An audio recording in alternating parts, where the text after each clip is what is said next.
Hello, ladies and gentlemen of internet land, fellow YouTubers, and everybody else. Welcome to Walking with J.Beau, an almost daily walking vlog on this fine June summer day.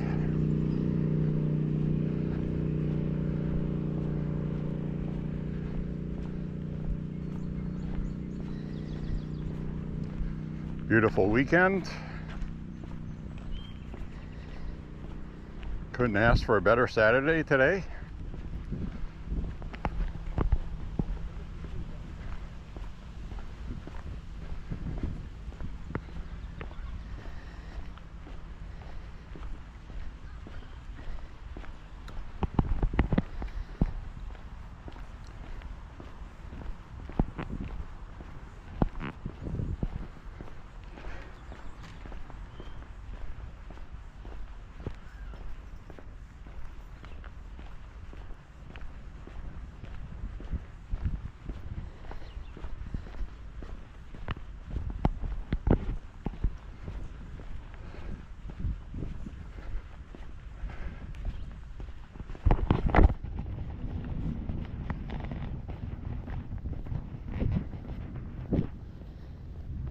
Nobody's playing pickleball today. It's kind of warm today, but it's not too hot. It's about 76, 78 degrees. The dew point is about 45. It's pretty moderate. It's actually low. But that sun is strong. So I'm walking during the day today instead of at night.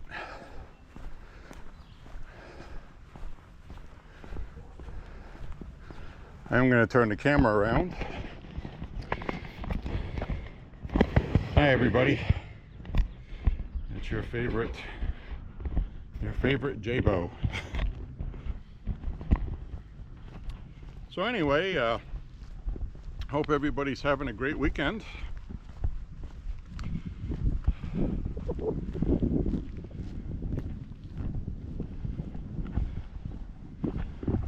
We're going to be walking on a little over 5 miles. Not going to be out to break any records today. Take my time. I'm not going to walk hard and fast and all that. I'll get there when I get there. So anyway,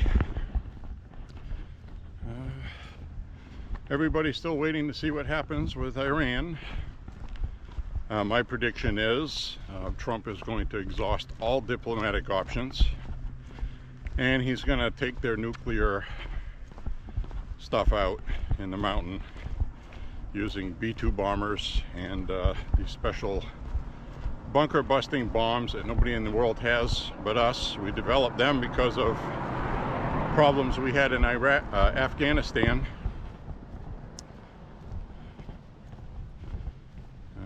A lot of those huge bombings ended up not killing any Taliban because they just went underground. So we learned from that, and so that's what we're going to use. Now here's the interesting thing about this. This would set precedent because these have never been used. These have never been used for any purpose. We know they work. We have crews that train delivering those, but we've never used them. But they do work. We have tested them. So this harkens back to, you know, I told you I don't put a lot of stock in people that claim to be seers, where they can see the future.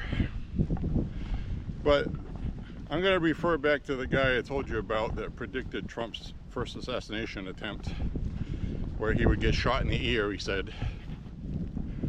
And he described everything that happened, even Trump going down on the stage, everything. He said he saw all of that. He said God showed him that. So who am I to argue? The guy was right. He did that 3 months before it happened. It's been documented. There's evidence. He's also predicted some other things. So he says in Iran, a weapon is going to be used that's never been used before. And he said this almost 6 months ago, before Israel and Iran were going at it. So he said it had something to do with Hamas and Iran. And he wasn't clear exactly on who it would be used for. But he seemed to be preferring Hamas at the time, which obviously that wouldn't happen. So he predicts a lot of things. He's not like 100% accurate in detail, but close enough. You know, like the Trump assassination. He said a bullet would go so close to his ear, it would explode his eardrum. Well, bullets don't explode, and they're not going to explode an eardrum. Guy doesn't know anything about munitions. But the point that he said that, you know, and with all the other details he gave, it's not a coincidence. So I don't know what that is. But again, I'm not just going to blindly believe everything he says, because he's not always right. A lot of times there's variations, you know, like that ISIS influenced attack in New Orleans we saw on Bourbon Street, where that guy drove down running people over, got out and had a shootout with the police, and he got the worst of it before he had a chance to finish what he was doing. This guy had predicted that. He even named the street about a couple months before. He also said there would be coordinated attacks, 3 different locations. One would be in Nashville, Tennessee, Las Vegas, and New Orleans. Well, on that same day, that guy killed himself by exploding his Tesla Cybertruck that he had rented. He had it loaded up with explosives and killed himself outside of that Trump property. Not as an anti-Trump thing, but he knew the media would cover it because it was Trump. So you got 2 out of 3, I guess is my point. And so he doesn't know why the 3rd one didn't happen. Maybe they changed their mind. There was too much going on. Security got stepped up. But he said he was seeing something like the Grand Ole Opry. Now, he didn't say that's what it was, but it was some kind of music kind of thing, like Grand Ole Opry. And he said what they did on that one, which never happened, thankfully, is he said they would cause a distraction inside with a bomb scare. And then as people were coming out through the exits, they would have some militants outside with guns shooting everybody that came out. So, and that's scary because you know that could happen. That would be a natural reaction for people at a concert. They'd moan and groan, oh man, a friggin' bomb threat. They wouldn't suspect being hit outside. So that was one of the predictions he made that thankfully did not come true. So anyway, we're gonna do a little over 5 miles today, and today is probably the most walkable daytime one, today and tomorrow. And then after that, we are going to really get hot this week. Now, I know a lot of these local channels like to overhype for ratings. They do it when we get snowstorms. We're going to get 8 to 16 inches. Well, 16 inches is a whole huge lot of snow. 8 inches is that's kind of a good sized storm, but you know, we're used to that. So if they double it, it sounds more interesting. And they always throw in, we're not quite sure what it's going to do yet, but we're thinking 8 to 16 inches, depending on where you are in the state. We'll know more as a couple days go by, so stay tuned. Of course, stay tuned. That's what they want. Anyway, this week is going to get hot, and we may set a record in Maine this week coming up. So we're going to find out how our electrical grid handles that here in Maine, because we don't get that hot that often. And what do I mean by hot? They are predicting some parts of Maine getting up to 105, okay? Maine has never seen 105. The record in Maine, I believe, from the research I did, was 101. And that was recorded in 1977, I think, 76. A long time ago. So that does happen sometimes. And of course the left is going to go on their see climate change, but you don't hear about anything with the super cold winter we just had, coldest one since the 1940s. So they don't talk about that.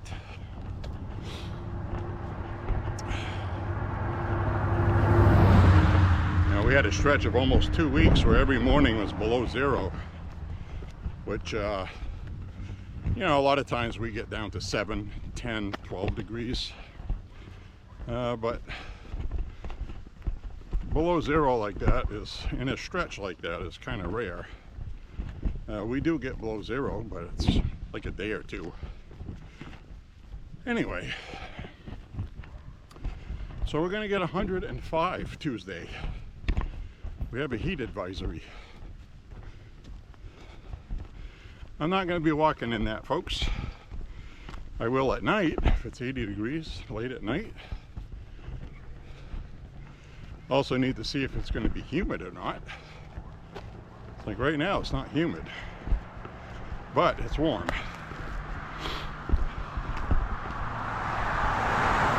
So we'll see.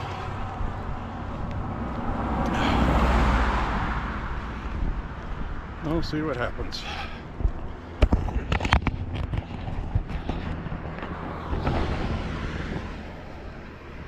Guy working on his garden. Hi, Chief. Looking good.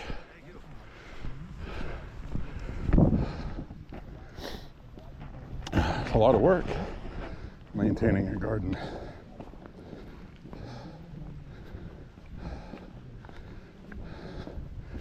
So anyway,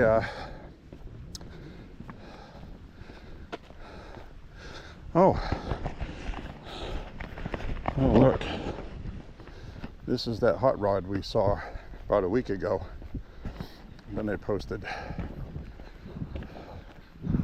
Hi, it's looking good. Sounds good too. I saw it the other day.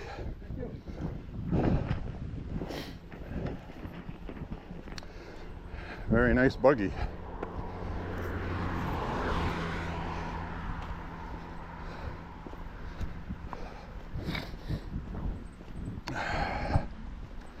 So, what was I going to talk about?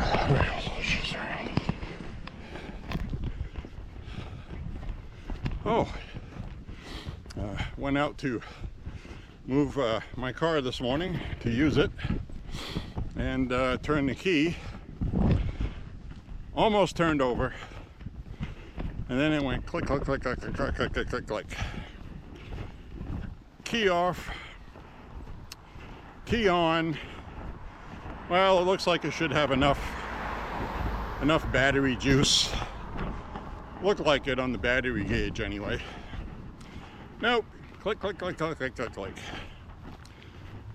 Son of a bee. And the battery's been in that car since, well, 10 years or less, a little less than 10 years. Definitely time for a new battery. When I bought that battery, I think it was $125 10 years ago. Now the cheapest car battery you can find is $200 for my car. Some vehicles are even more than that. So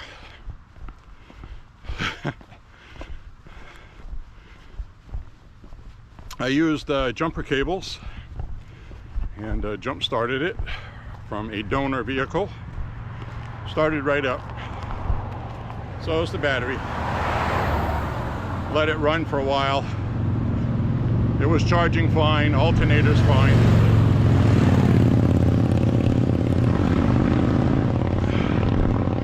So when you go to start your car and you just hear clicking, the battery's dead. And I haven't been driving that car very much. In fact, not very many miles get put on that car. It's a Mustang. And so anyway, I took the positive battery terminal off. There was some corrosion. So I cleaned that and cleaned the inside of the connections with a wire cleaning brush used for firearms down to the metal. There was some rust and corrosion in there. And I also cleaned the battery terminal with a piece of sandpaper. Got a good contact. And still click, click, click, click, click. So the battery had already spent its juice. And I noticed the past 3 days, the past 3 times I went out and started it, after it hadn't been run for a few days, it was doing that. So I think it pretty much needs a new battery, because I used to be able to let that sit out there for a week or more not running and it would start right up. And now it seems kind of sluggish, or it does what it did today. So I let it run for a while, turned it off, keyed on, and the battery charge was way, way up. Started right up. So we'll see if the battery holds a charge. Later this evening, I'll go start it. And if it doesn't want to, then, well, dadgum, I'll get a battery. Now I have a spare battery, but I'm not sure if it was damaged when we had a tree squash our garage a few years ago. And I had taken that battery out. It was still good. I just wanted to put in a new battery. But I should just get a new battery. Alternator works. It charged this battery and was able to start on its own. It's just not going to hold a charge, I'm guessing. So anyway, with that, when you get in your car and you just hear clicking, there's different things that it can be, but the most likely culprit is a dead battery. The second would be the starter solenoid isn't connecting to send power to the starter to get enough, and all you're hearing is the solenoid going click, click, click, click, click, click.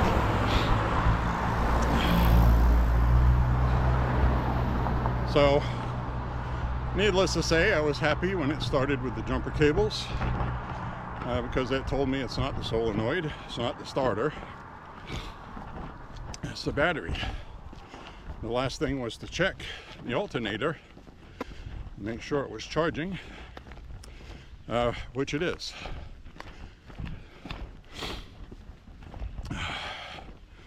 And I replaced the alternator in that, well, a while back, at least 10 years, maybe 8 or 9. So anyway, it's neither here nor there. I know what the issue is, and that's always the main thing you want to know. So the battery will cure that. Now if I go out later tonight and it starts right up, then I'll just know to use the damn car more often. But it should not have depleted that quickly. I've owned that that car for a long time, and I know it shouldn't have done that.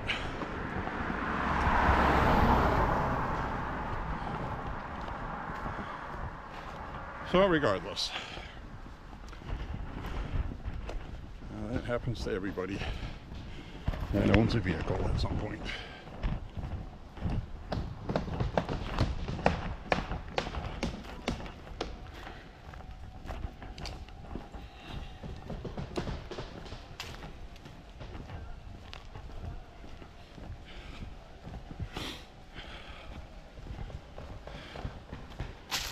All right, first hill out of the way. The rest of this walk should be not very many hills.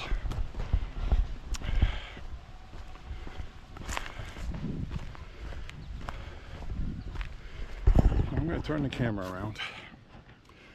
First, I want to say thank you for walking with me.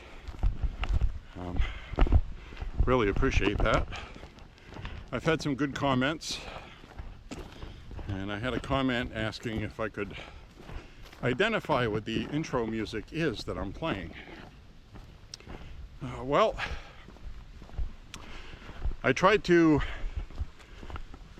play some artist music before, and 3 times that I tried that, the YouTube algorithm blocked my video until I fixed it. So YouTube is very strict with copyrights. They do have a tool in Studio where it shows you the infraction and how much time it takes for that music to play. That's an infraction. So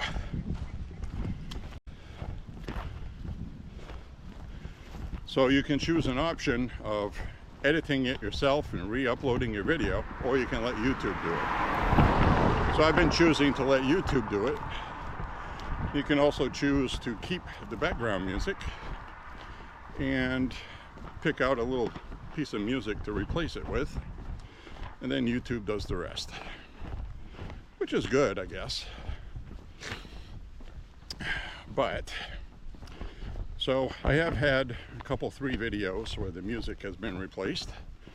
I have one video where I chose not to have any music. So one of my videos has an intro with no music. And so regardless, YouTube Studio has a thing called YouTube Music in it. Don't know if you've used YouTube Music or YouTube Studio, but the YouTube Studio has hundreds of free to use, license-free music, which is what you've been hearing at the beginning of my videos. So a lot of times I don't know the artist, but it does say the artist, and there's at least 5 or 6 different music downloads that I did that were accredited to musicians who didn't care about the licensing because they knew YouTube was going to use it. So I should probably pay attention to what their name is. It's actually in the title of the download that I have on my computer, my MacBook. So that wouldn't be hard. It's just an extra thing I would have to do. See, it's one of those things where I take the card out of the camera and put it in an adapter, or SD card adapter, because it's a mini SD card. Put it in the side of my MacBook. Load what's on there into Movie Time, iMovie, which is an app on the MacBook for video editing, and which works well, but it uses a lot of RAM. And then I go on my MacBook, get the music file, and then load it in. And I would have to remember who it was, what the title was, while I'm editing. So then after I upload it, it can be 2 to 3 hours after I'm done editing. It can take. So I would have to remember who and what it was. But I guess I could do that. I mean, if it's really important to people, I could do that. I guess what I'm saying is it could be a hassle, but if that's what you want to see, I could do that. And I don't even know if these people have music available you can buy. You know, they just might be people that work for YouTube, and they do home recordings and offered YouTube to use it. There's certainly nobodies. There's nobody I've ever heard of. So a couple of them I looked up on Discogs. They have no CDs released. They don't have anything. So they're just people that made music. So I don't even think there's anything to buy from them. But if that's what you want, we'll try it out. We'll try it out.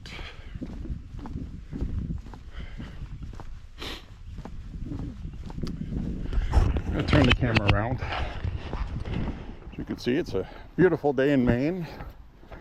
It's about 76 to 78 degrees. Humidity is high, but the dew point is not. It's around 45, 44. So we don't have that dew point that makes it really muggy and uncomfortable.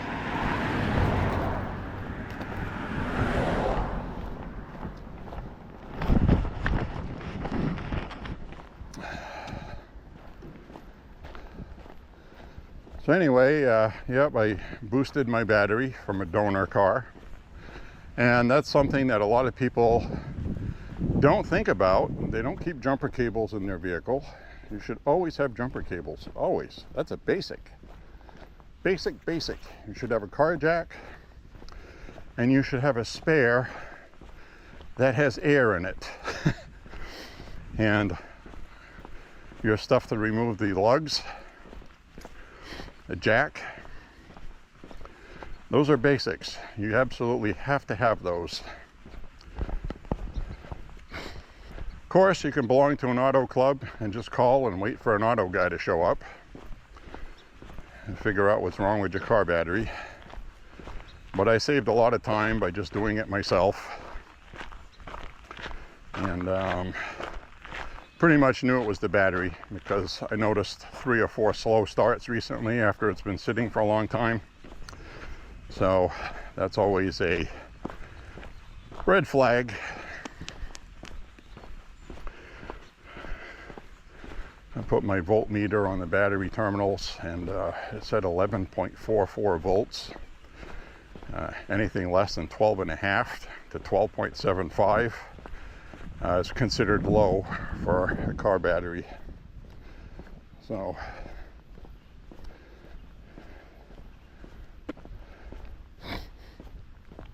anyhow,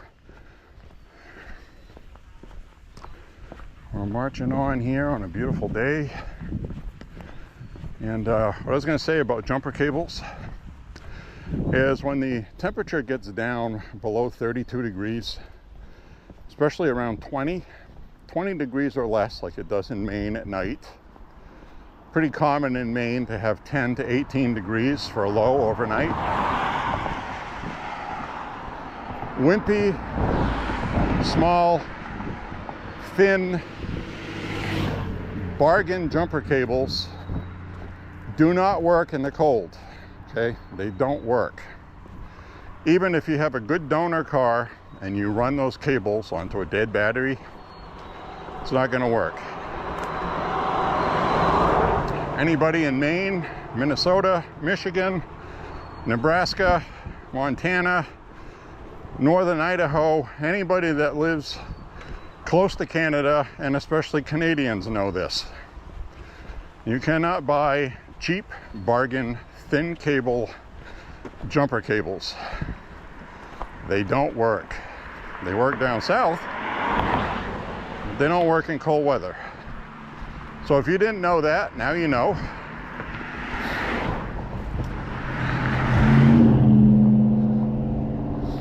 If you didn't know that, now you know.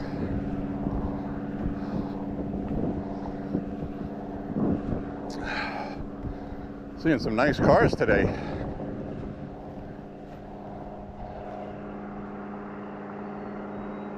You can still hear it. A rather throaty exhaust system, I must say.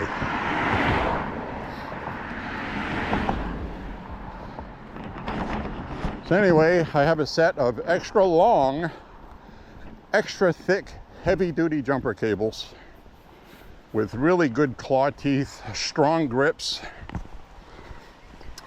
on the claws. And the car started right up. Now the other thing to remember, if you're jumping a dead battery, it was good and then it depleted. You don't know why the battery depleted, okay? If it has a leak, gases are escaping, and that's why you're not getting a good charge anymore, or like if the battery's not old, let's say it's just faulty, something's wrong with it. If you put the jumper cables on the receiving side and you do it incorrectly, if there's gases leaking, a spark will explode that battery, getting battery acid on you and everything else around the car. And when those things blow up, they sound just like a shotgun. Pretty violent explosion. It's got lead in there, battery acid. The correct way to do it is you put the jumper cable, you put the positive on the positive, and then you put the negative to the frame of the vehicle, away from the battery. Anything metal on the inside of the frame of the vehicle is a ground, and that's the safest way to do that. So that's what I did with this one. Anyway, the car started right up.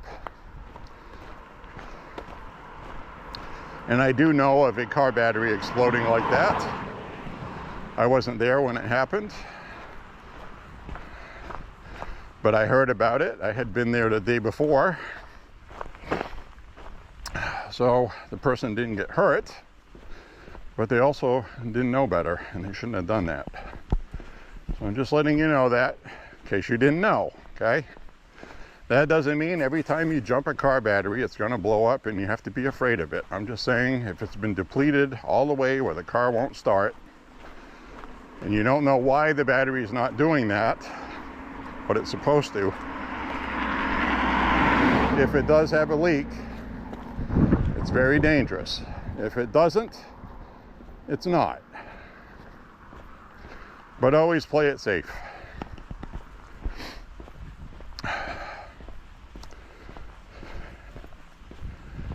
So anyway, I'm starting to think there's a glitch in the matrix, because I had just been talking to my brother about dead car batteries and the proper way to jump them, like literally a week ago. And then now I have a battery problem.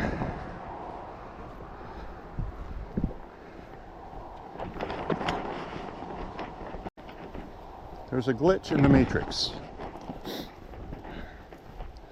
So what I should do is talk about finding $5 million and how cool that would be. Maybe I'll find $5 million. The matrix will cough up some dough instead of taking it away. Anywho, it is a nice day for a walk today. I am not overheating right now. Actually quite nice.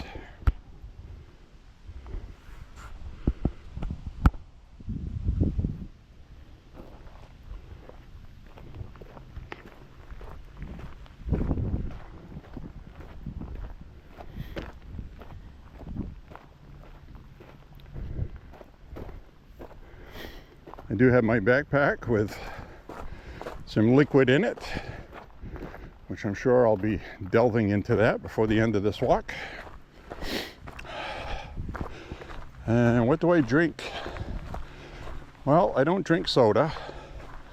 I have a diet soda with me today.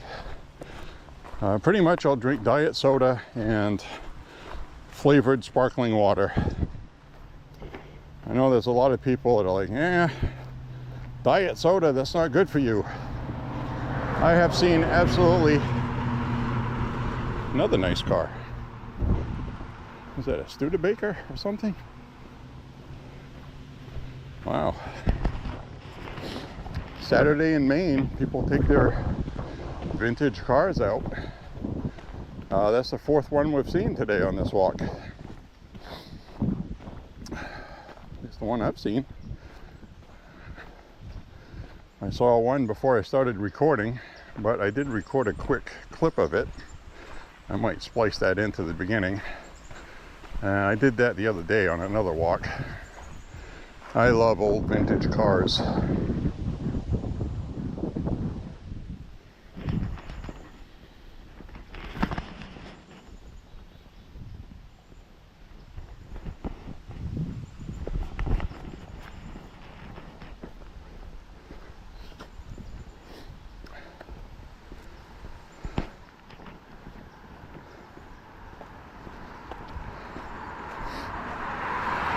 So, I'm very happy I don't have a major car problem to deal with.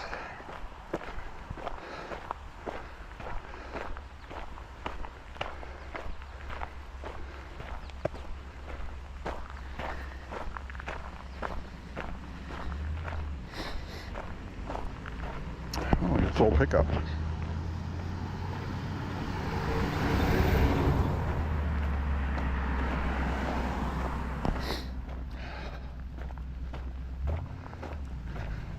Nice old pickup truck.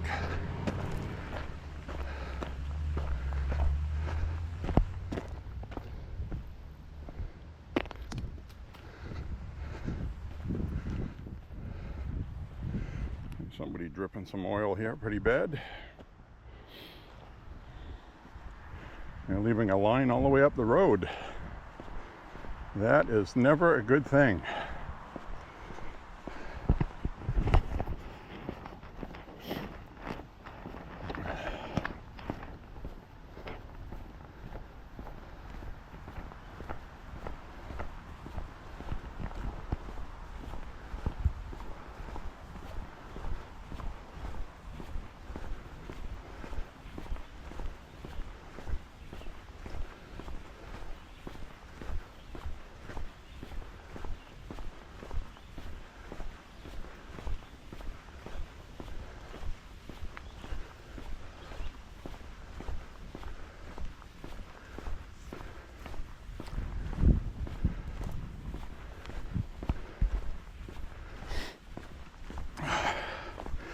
So the other thing I saw yesterday that bugged me was a damn gopher.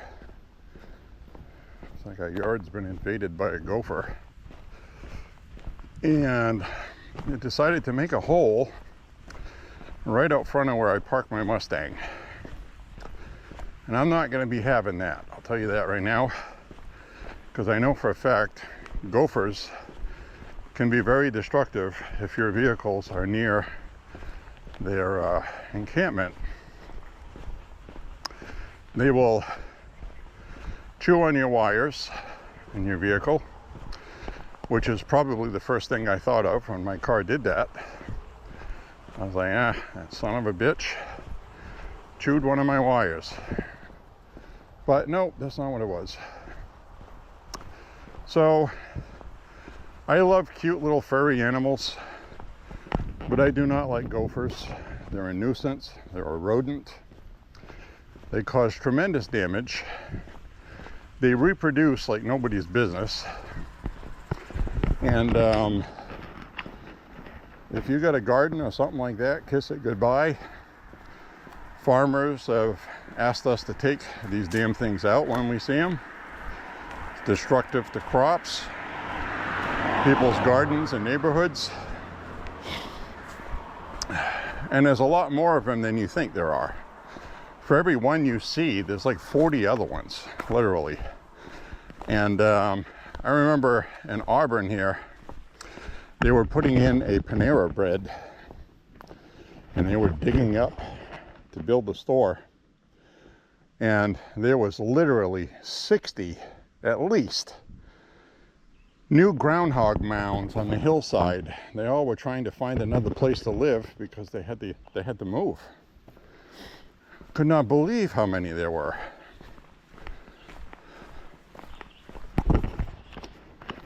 So they're not an endangered species, I guess is my point. And we have shot quite a few of them at the range. And there's always 5 more for every one we get. So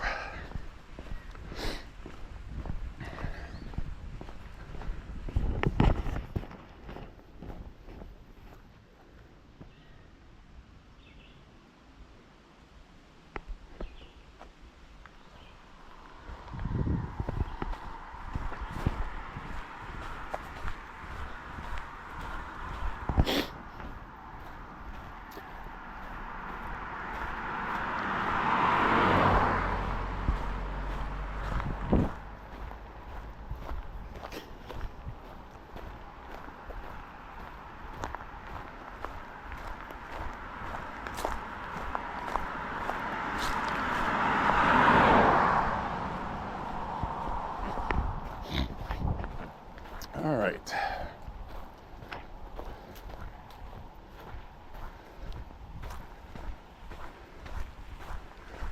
Much easier and sweating a lot less today than I did the other day walking on this stretch where I had sweat going in my eye. Remember that one? It's not happening today. That's the dew point. We've got a much more moderate dew point. That front went through and got really windy. Yesterday there was winds 20-25 mile an hour. So that's why I didn't walk yesterday. And as you know from watching this channel, I do not like walking in the wind. You get dust in your face and your eyes, and it does feel good when it's hot and it's windy. But you know, you get all sweaty from walking. And this road dust gets blown in your face, sticks to your face. You get sweat and sand in your eyes. It's pretty nasty. I just don't like it. So, and we have gone out for walks in the wintertime where it was windy and very cold, bitter cold. I think the coldest walk I went on, it was 18 degrees, and with the wind chill was around 0 or 4. And we went for a walk because the sun was out. That was in February, if I remember right.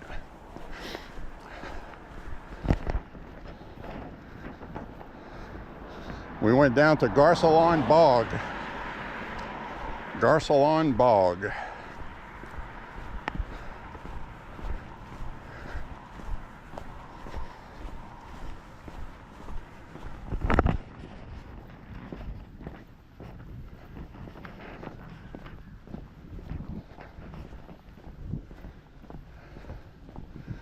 I was watching them put that garage door down. Automatic garage doors are one of the most dangerous things that people get killed with. And they all have some kind of notice on it not to service it yourself because it has the potential to kill you. A lot of people shrug it off like, what the hell, it's just a freaking mechanical, electronic, motor-driven garage door. What could possibly go wrong? Well, every year people are killed by them, or they have fingers amputated, or all kinds of things happen. Usually what happens is they lose a hand. They'll have their hand cut off, fingers. Just like every year, somebody ends up in the emergency room with their hands stuck in a garbage disposal. I have no idea why people think they can just stick their hand in there and nothing will happen. But I've seen photos, and you know what the fire department did was they took a diamond saw and they cut the pipes to your whole drain system, and they bring the person to the emergency room with their hands still in the trash compactor, garbage disposal, whatever you want to call it, and they have the whole thing in there, and you can see their fingers are all twisted up in there, and obviously they've lost their fingers. So you bring the whole system with your hand in it to the emergency room, they'll actually cut it off. So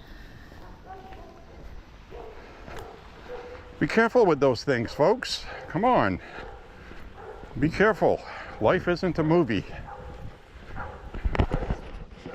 Life is real. You can get very hurt with things.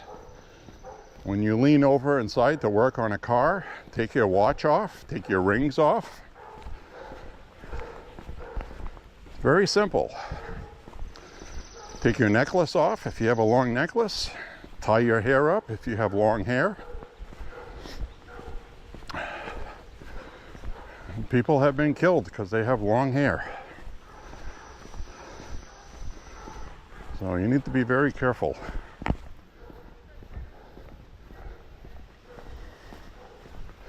And it's one of those things where, you know, I don't even know how that can happen because I'm aware of that stuff and I'm always very careful.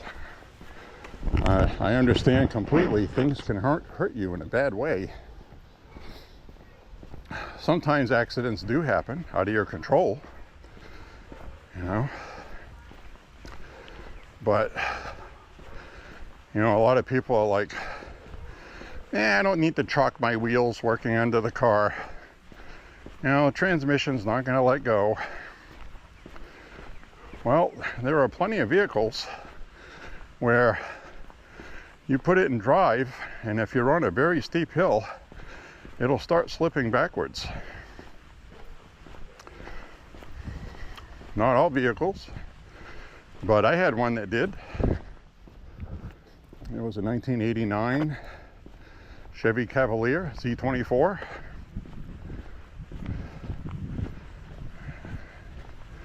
On mostly level ground, it was fine. But as soon as you got like a really, and I'm talking a steep hill, steep, it would want to roll back because that's how the transmission was made. So nothing is a given. But if you treat every vehicle the same, you will always be safe. Chalk your wheels, put it in park, put the e-brake on.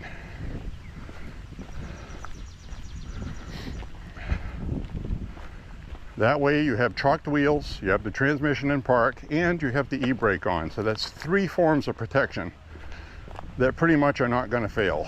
If one of them does, the other one will pick it up. So think, folks, use your brain. Use your brain. Can never be too careful.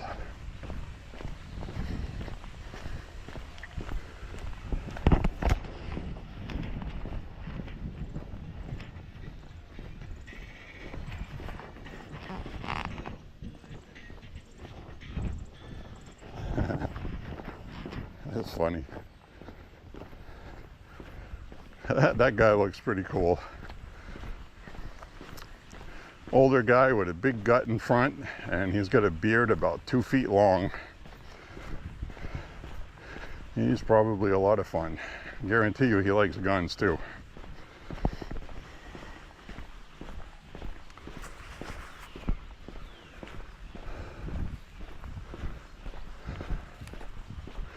Well, we're having a good walk today. I thought it would be hotter than it is. And I've had the AC on at home, we're going to wait and see what happens this week. When we have one day it's going to be 98, and then another one's going to be 105. I'll believe that when I see it. Every time they say something like that, it's always like 98, 97. Temperatures we've had before, you know what I mean? Nothing record breaking. But they gotta have their climate booga booga booga. That's not to say that's not hot. That's freaking hot, okay? We're talking 5 to 7 degrees differential. They just want a record, and they want to be able to say it's a record temperature we might hit. Then it sounds intriguing. We'll all be watching and generating ad revenue on the app, because you'll check it 12 times instead of once every 2 days. So they know what they're doing.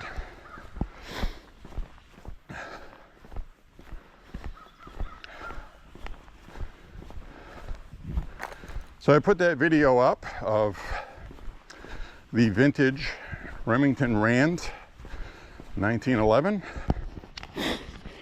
We got that up. I really enjoyed doing that video with my older brother. He's a little camera shy. I don't think he likes the way he looks on camera. I don't like the way I look on camera either. I don't look like this in person. I just want to get that out there right now. I've talked about this before.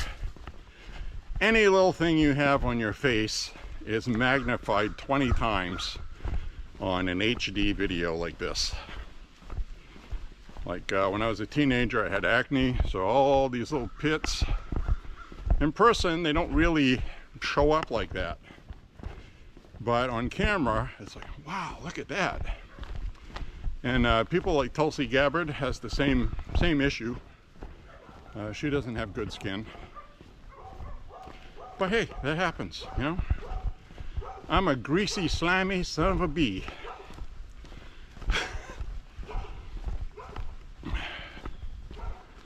So anyway, it's Remington Rand. What's really interesting, if you watch the video, I put a whole bunch of camera stills at the beginning. What you'll notice is how rough the finish is. Even though it looks like it's hardly ever been used, it's in great shape.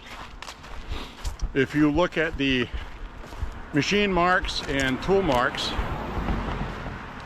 you'll see a lot of them, a lot of rough machining.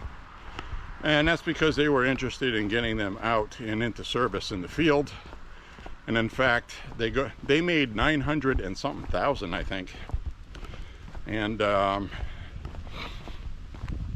they were not gun manufacturers, but they did their job and they made the parts. I was reading between 1941 and 43, a lot of these interchangeable parts were having slight fitment issues that were ironed out in 1943. So technically, if you want to get a 1911 from World War II, I would recommend 1943 to 1945 to get the best functioning parts interchangeability. Some of the ones before that, depending on who made it, you know, like Remington Rand would like tell Colt, we need some barrels. Somebody would contact High Standard, we need some barrels. Somebody else would say, we need some of these parts from Singer. And these were all designed to be interchangeable no matter who made them. Well, they were having slight issues. They weren't perfect. So that was ironed out mostly in 1943 from what I've learned, researching it since doing that review. And so there's a lot of things like that that are really interesting. And so the best quality ones are 1943 to 45. Everybody likes the Colt ones most, or other ones that were made, but the most common one is the Remington Rand, and that's because they made twice as many as everybody else. Really, it was a miracle in production. I mean, they just came through. Remington Rand is not associated with Remington Firearms at all. In fact, Remington Rand made typewriters. In the 1800s, the typewriter company had a different name, which, forgive me, I forget what it is, but they weren't making any money. Typewriters weren't catching on in the 1800s. People were still using pens with ink, and people were using printing presses. But the idea of somebody being able to just sit at home and type something on paper to look like it was printed on a press took a while to catch on. You'd think it would be something that would be, automatic, but it wasn't. So the owner of that company sold the rights to the typewriter to two of its forepersons.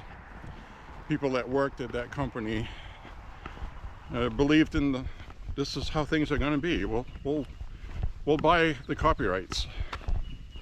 I don't know what they paid, but Remington Rand went on to be the biggest typewriter company, and they made a fortune. So when the war came, they just stopped and made firearms. They didn't know how to make firearms. They'd never made firearms. And they just had engineering plans to follow. And that's why when things first started out, people had fitment issues, because you're asking the Singer Corporation, they didn't make firearms, to make firearms. You had Remington Rand and other companies. And they did the best they could. But anyway, the firearm we reviewed, especially on the back of the slide where the hammer goes in, you look at it and the metal on the back is uneven. It's got a flat spot and it's got some bang marks, which aren't bang marks. There's just rough. It didn't have anything to do with the firearm functioning, and to fix that would take time, so they just sent it out. So that's, you can see that in the photographs. They were interested in getting this out into service with a firearm that worked. Didn't care how it looked. So sometimes the slide stop will be a different color, the hammer will be a different color. Nobody cared. It just had to go out and it had to do its job.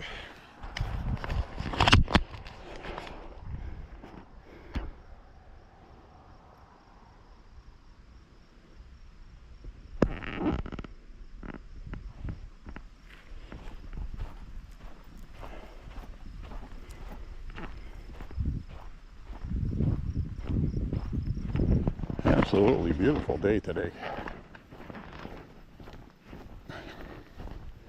I'm going to watch that garden across the street grow. Got a whole bunch of tomato plants.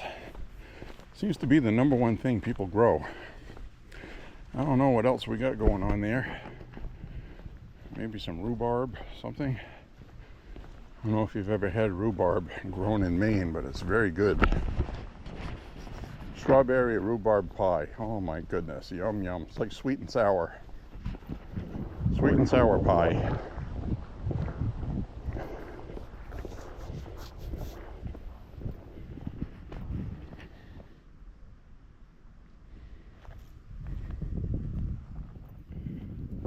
Too bad you don't get any depth perception with this camera, or any camera really. With the naked eye, you can see how far back that field we just looked at goes. Those trees way in the back are giant trees. And they look like tiny little bushes on here when you look at it.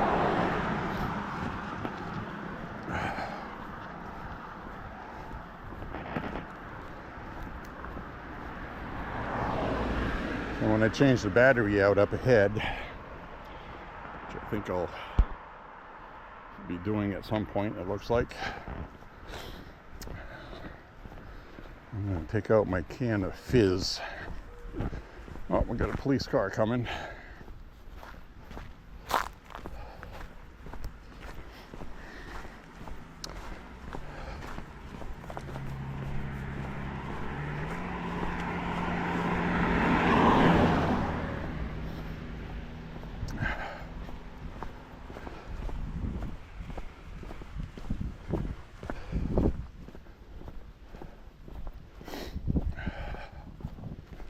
That's the beautiful thing about Maine, is I'm carrying a firearm right now legally, and you can probably see the outline right here, an appendix carry, and a police car going by. A trained cop would probably know that I was carrying a firearm because I'm not trying to hide it. It's legal, perfectly legal here.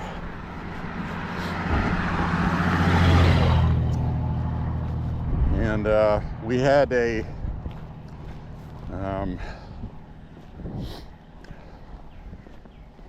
shooting that was not too far from our ranch. It looked like a drive-by where these two cars were shooting at each other for some reason on a back road. And so my brother and I went out there and we were helping the police collect some shell casings. Not picking them up or anything, but just finding them and pointing them out, and then they would drop a marker, take photographs, like they usually do.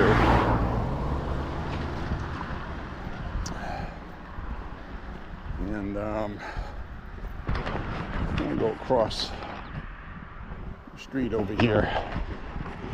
I can't see around that bush and what's coming around the corner from my vantage point. And there's no sidewalk there, and at least on this side I have room right here to walk off to the side. So it's definitely safer once those bushes take over the guardrail there, that you can't walk along that without hitting the bushes, and cars come up here and they don't see you. So better to come on this side, and I'll cross back over up ahead here.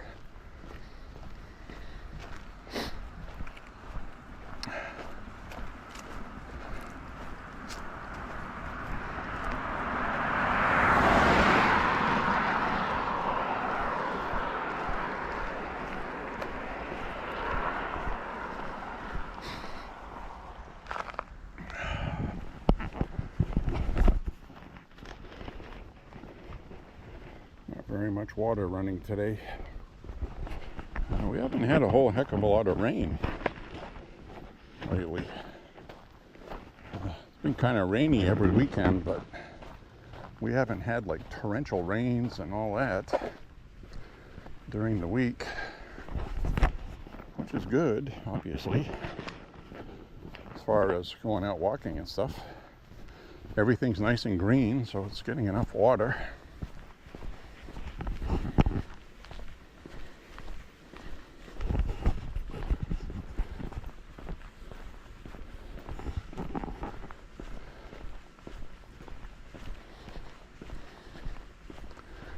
Up around the corner here, I'll change my battery, and I'll open my can of fizz. Have some liquid. My mouth's getting a little dry. I'm at 4 miles right now.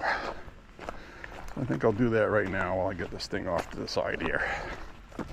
Be right back, my friends. Recording again. And while I was changing the battery, that guy went by on a bike I was telling you about. This guy on the bike, I'm absolutely convinced of it. He definitely has some kind of really serious injury. I've seen him ride on the bike here quite often. He waves to me. He always has his face covered. And he's always wearing a reflective vest. He's always wearing long sleeves and pants. And without really knowing, he's probably a veteran who has been injured and burned. I don't know if he's a veteran, but it's definitely somebody that's scarred and was burned up. And I'd be willing to bet that feeling warm from wearing clothing in the hot sun probably feels better than the hot sun on his skin. It's probably, or he has some kind of rare skin disease and sunlight causes him pain or problems or something. But that's very interesting because we haven't seen that guy for a while, but this is the route I would see him on as I open some liquid.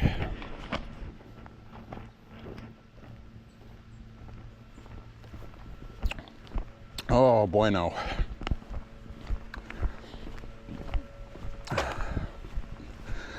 So that goes to that psychology class I had in college, specifically interpersonal relationships. And basically what they would teach you is you don't know other people's issues and why they do things. So you should always be patient and understanding. Like, for example, let's say you're a supervisor. Some guy is coming in late. He's coming in late, and you're like, man, you got to get here on time. And, you know, they're kind of like, yeah, I know, I'm sorry. Then they're late again. Now, there could be several reasons. One, their main vehicle may be having problems. Boyfriend and girlfriend, husband and wife. And they both need to use the vehicles to go to work. Maybe the vehicle they have isn't running well. Takes them a while to get it started. They have to jump it in the morning. Sometimes it starts, sometimes it doesn't. So there could be all kinds of reasons. So that's why it's always good to talk to somebody. And then you decipher if they're telling you BS, or if they actually have an issue, or arranging a ride with them with somebody else that works there. So there's always a reason something's happening, whether it's good or bad. So we were kind of like taught to look for that and to be better managers, I guess, of things.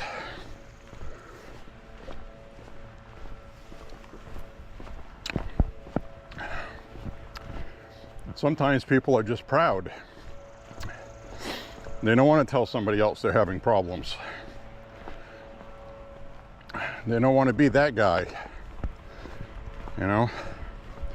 They don't want to admit that, you know, their car is having problems.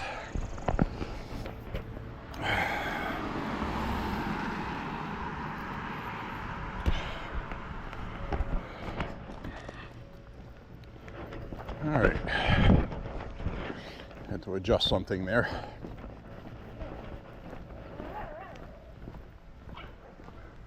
That little dog wants to eat me, half-heartedly. It was kind of like barking, but not really barking. It's one of that barking where he wanted to bark, but not loud enough where the owner would come out and bring the dog in the house because it was barking. The dog wants to enjoy the outdoors, I guess.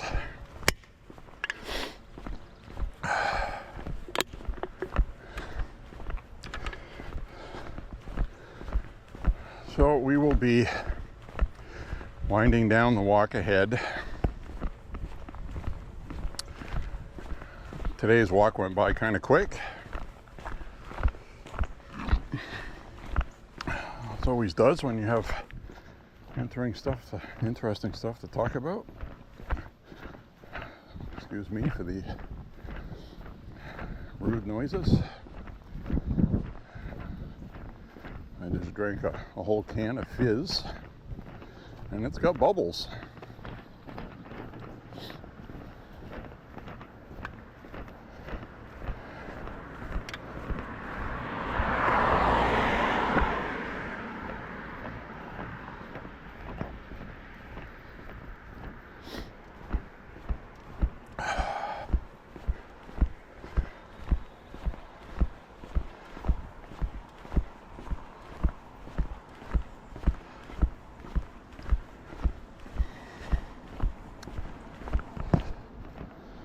Well, it's actually a perfect day for walking today.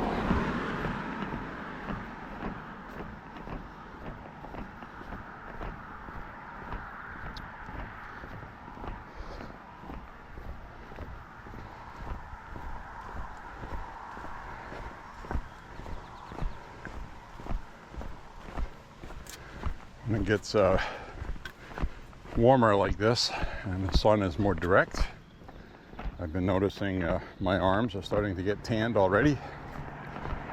And also,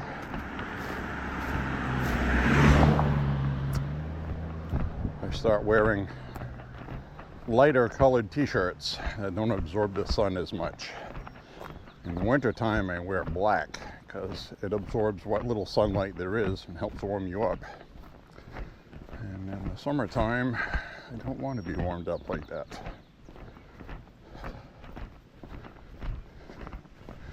Got some robins on the grass, eating bugs.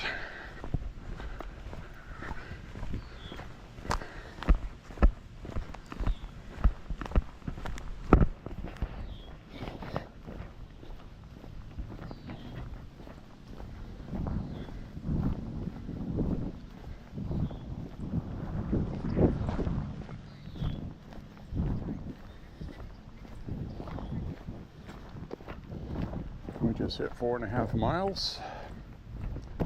My walk today, I got another mile or so ahead, a little more, but we're not going to record all that. Up ahead here, I'll sign off, like I usually do.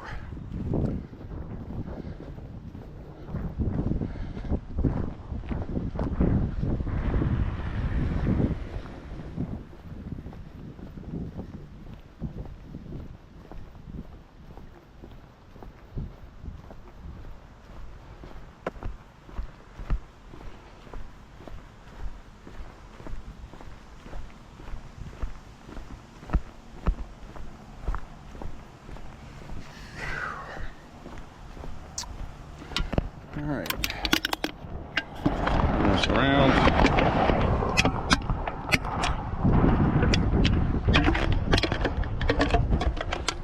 All right, my friends, thank you very much for walking with me today.